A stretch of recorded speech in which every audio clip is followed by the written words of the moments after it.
So let's start with the LaForge. Now this is the LaForge V2 hardware, and I am running firmware version 1.7, so if mine looks slightly different than yours, that may be why. A big thing that distinguishes the LaForge from the other modules in this shootout is that the LaForge comes with a separate diversity and main module. The other modules in this shootout, like the two Pineapples, the Furious, and the Real ACC, have diversity in a single integrated module, and that has a couple of different effects. One of the effects is that if you want to, you could buy the LaForge main module without the diversity module. You could save a few bucks, and maybe that's something that's right for you. Maybe you'd like to get into the LaForge, but you don't feel that diversity is as much of an advantage for you because of how and where you fly. Or maybe you just want to, you really want the LaForge, but you just don't have the full price to pay right now, and you can just get the module by itself. All of these modules are going to bring a lot of improvements to the table, even if you set diversity aside. The improvements in the user interface and the ability to select channels and store channels on every single one of these modules puts the next wave to shame. But of course, diversity is what most of us are going to be here for. And I see the separate diversity module for the LaForge as both a pro and a con. The pro side is, number one, I feel like the split antennas, I feel like they give a more balanced look and feel to the headset when you're wearing it. Having both antennas on one side feels a little bit unbalanced, and it feels a little bit heavier on one side than the other. I think it's really debatable how much most people are going to notice that or care about that, but it is there.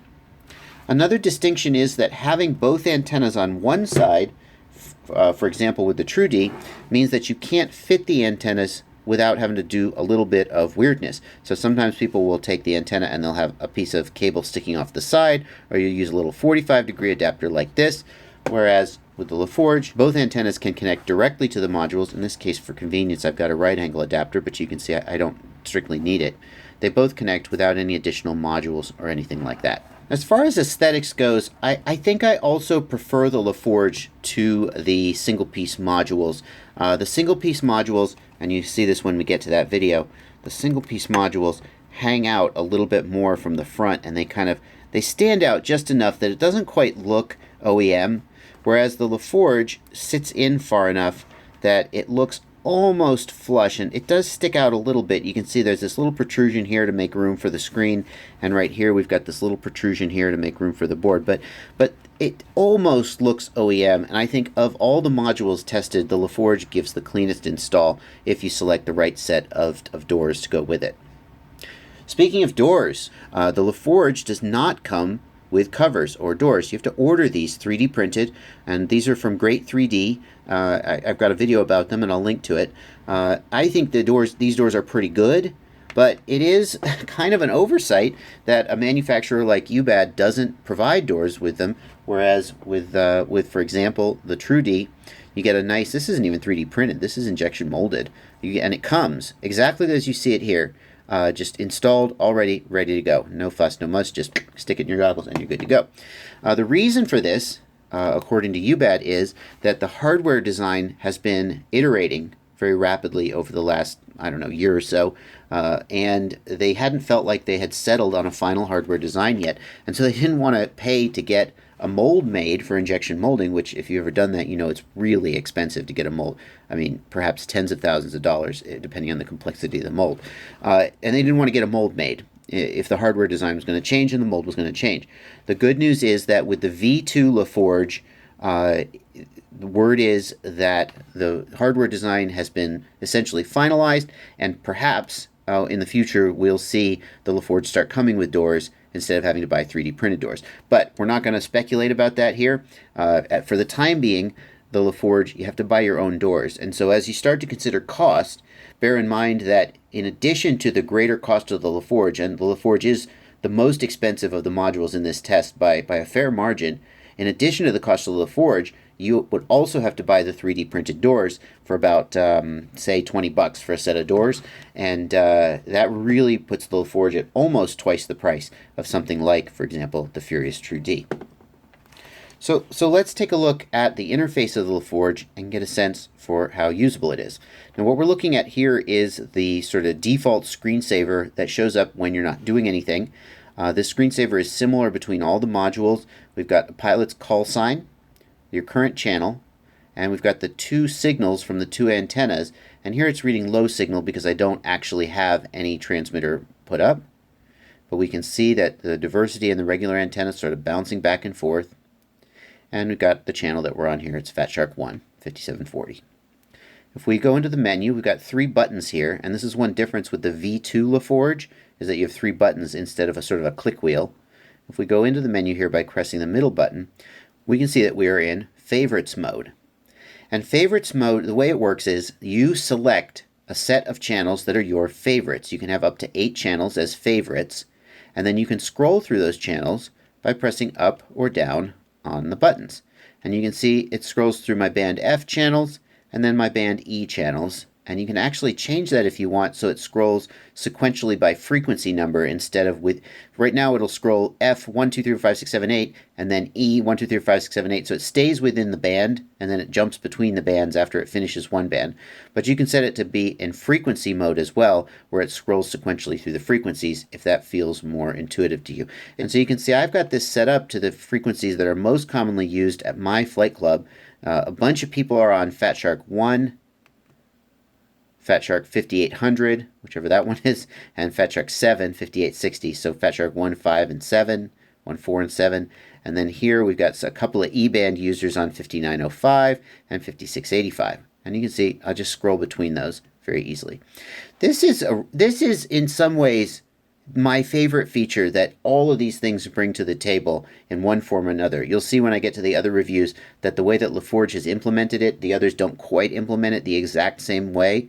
But the ability to just create a subset of channels and jump between those channels, regardless of what band you're in, is so nice. How often have you wanted to jump on somebody's channel to watch them fly, and oh, you're set to F band and they're on E band, and so you got to go and you got to look at the dip switches, and then you got, oh wait, are the white ones the dip switches or the black ones? Oh man, and you're flippity and putting your goggles on and taking them off, right? Oh, none of that. Just jump between the bands easily. No big deal. Whichever channels you guys most commonly use at your flight club, you set that as your favorites, and you can jump between them. Now you can see here that there are 8 channels on the screen, but that's just because the common bands used usually number the channels 1 through 8. But in fact, the LaForge does not limit you to 8 favorite channels. You can have as many as 40 favorite channels, at which point, can you really call them your favorites? That's like all of them. They can't all be your favorite, Johnny. In this case, though, it's really nice to be able to have just a few. With my default FATSHARK Next Wave module, having to jump through 1, 2, 3, 4, 5, 6, 7, having to jump through all those staticky channels, such a, just so, I don't know, it's kind of annoying. I know, you're just pressing the button. How annoying could it be? But when I first got these and I just set 3 favorites, 5740, 5800, 5860, the ability to just 1, 2, 3 jump between them, it was like, finally, why has it not always worked like this? It was so nice. You can see here that as I'm scanning through the channels, this little RSSI indicator is showing me how much signal strength there is on the channel. In this case, nobody is transmitting, so I'm just looking at background noise. But if I'm trying to find which channel a pilot's on, I can scan through it, and when I get to the channel the pilot is on, it'll jump up. In fact, let's go ahead and turn on a transmitter so we can see how this works in practice.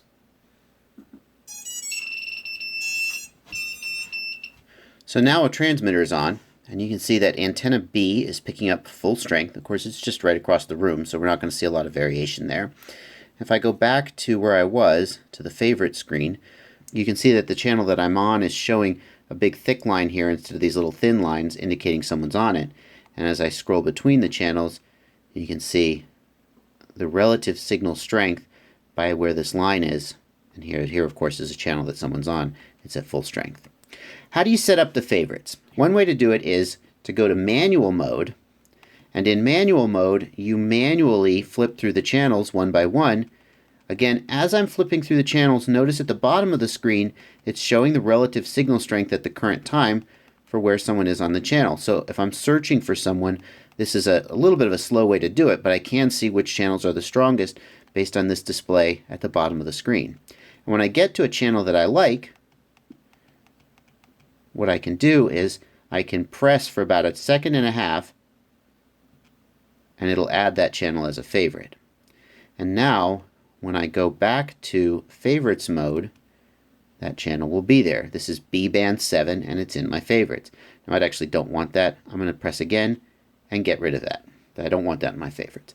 So it's very easy to add or remove a channel to your favorites. The next thing I want to show you is that when I power down, notice I'm on 5860 now.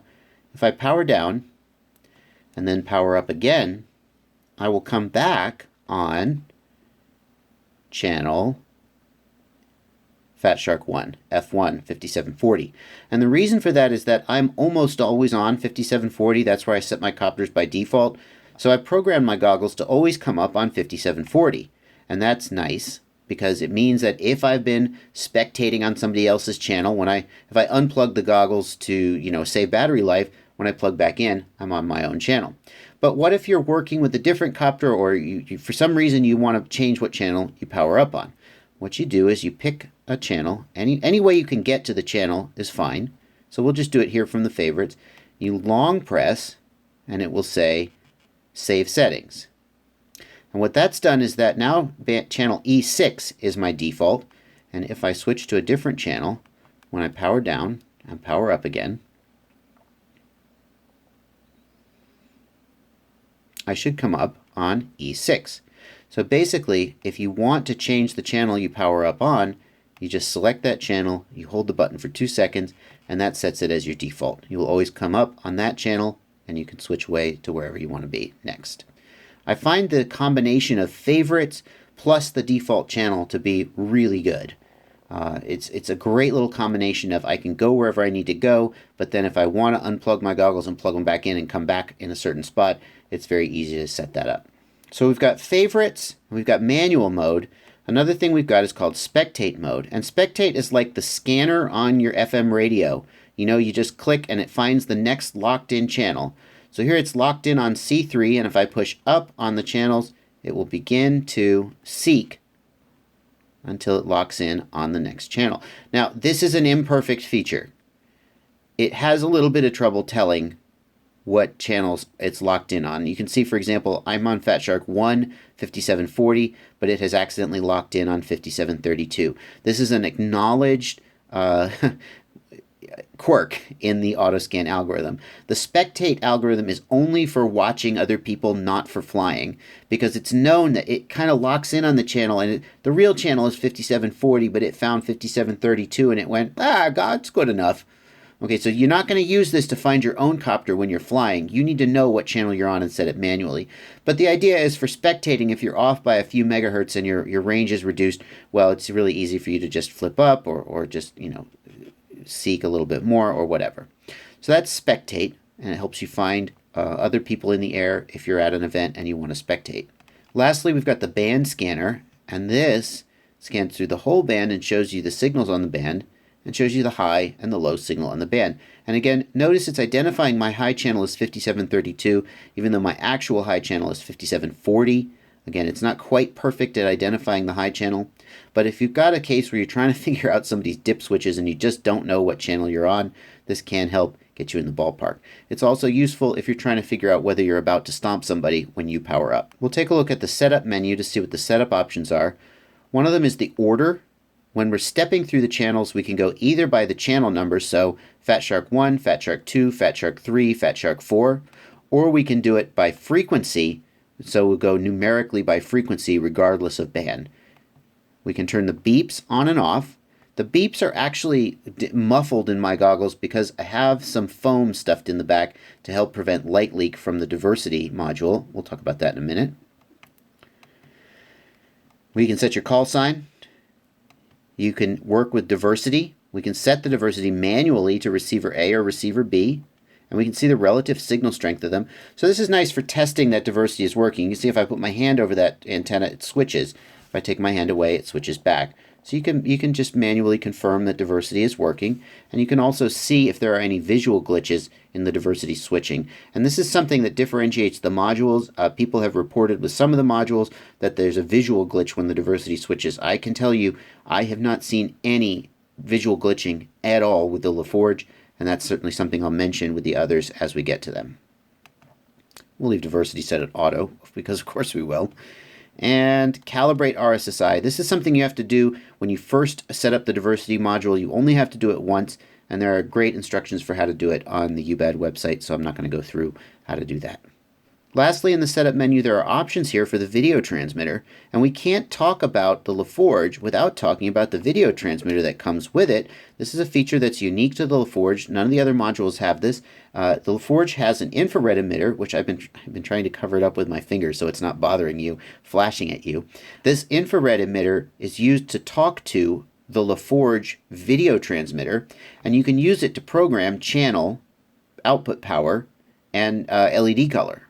Okay, so this is a nice thing for races. The idea is that you would use your goggles to configure the channel you want on your video transmitter, and you would then set that at the race without having to mess with any dip switches. Actually, in fact, what LaForge says is they actually sell a kind of a remote, like a little handheld keychain remote that is intended to be used for that.